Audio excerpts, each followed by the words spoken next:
नमस्कार दोस्तों, आज हम बात करते हैं फाइलम आर्थ्रोपोडा के ऐसे ऑर्गेनिज्म के बारे में जिसका अगर सर कट भी जाए तो भी वो 1 वीक तक जिंदा रह सकता है।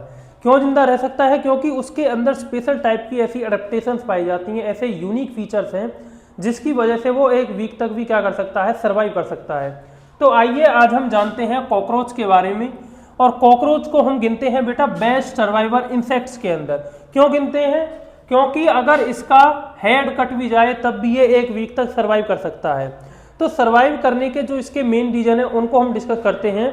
जैसे नॉर्मल ऑर्गेनिजम्स में अगर किसी का हेड कट कर दिया जाए तो उसकी तुरंत डेथ हो जाती है, लेकिन कॉकरोच में ऐसा क्या हो रहा है कि उसका हेड कटने के बाद भी उसकी डेथ नहीं होती है। तो बेटा इसके मेन 3 रीजन हमें देखने को मिलते हैं। पहला है, इनके पास क्या होता है, ओपन सर्कुलेटरी सिस्टम होता है। जैसे एज वी आर ह्यूमंस, हमारे अंदर क्या होता है, क्लोज सर्कुलेटरी सिस्टम होता है।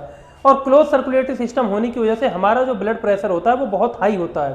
तो अगर किसी जगह से हमें कट भी लगता है तो वहाँ से ब्लीडिंग के चांसेस बहुत ज़्यादा होते हैं और ब्लड लॉस बहुत ज़्यादा मात्रा में होता है। On the other hand cockroach के अंदर जो ब्लड प्रेशर होता है वो बहुत लो होता है, क्योंकि उनके अंदर क्या है, ओपन सर्कुलेटरी सिस्टम है। तो इस वजह से अगर उनका हेड कट भी जाएगा तो उनकी ब्लीडिंग ज़्यादा नहीं होती, जिसकी वजह से उनके डेथ होने के चांसेस क्या है, बहुत मिनिमम होते हैं। दूसरा जो मेन रीजन है बेटा कॉकरोच के अंदर वो है ब्रीदिंग सिस्टम। हमारे ब्रीदिंग सिस्टम जो होता है वो डायरेक्टली कनेक्ट होता है हमारे सेंट्रल नर्वस सिस्टम से। यानी हमारे ब्रीदिंग सिस्टम को कौन कंट्रोल करेगा, हमारा ब्रेन कंट्रोल करता है। लेकिन कॉकरोच के अंदर जो इनका ब्रीदिंग सिस्टम है वो डायरेक्ट ब्रेन कंट्रोल नहीं करता है, क्योंकि इनकी बॉडी में एक स्पेशल टाइप के स्ट्रक्चर पाए जाते हैं जिन्हें हम बोलते हैं स्पाइरेकल्स। और ये जो स्पाइरेकल्स होती हैं इन्हें हेड की जरूरत नहीं होती, यानी ये बॉडी के पार्ट्स को डायरेक्ट ऑक्सीजन पहुंचा सकते हैं without the need of their brain. और तीसरा जो मेन रीजन है बेटा कॉकरोच के सर्वाइव करने का वो है इनका स्पेशल टाइप का नर्वस सिस्टम। और नर्वस सिस्टम क्या है, इनकी जो बॉडी होती है बेटा वो छोटे छोटे सेगमेंट में डिवाइड होती है और उन सेगमेंट के पास अपने क्या होते हैं, नर्व गैंग्लिया प्रेजेंट होते हैं।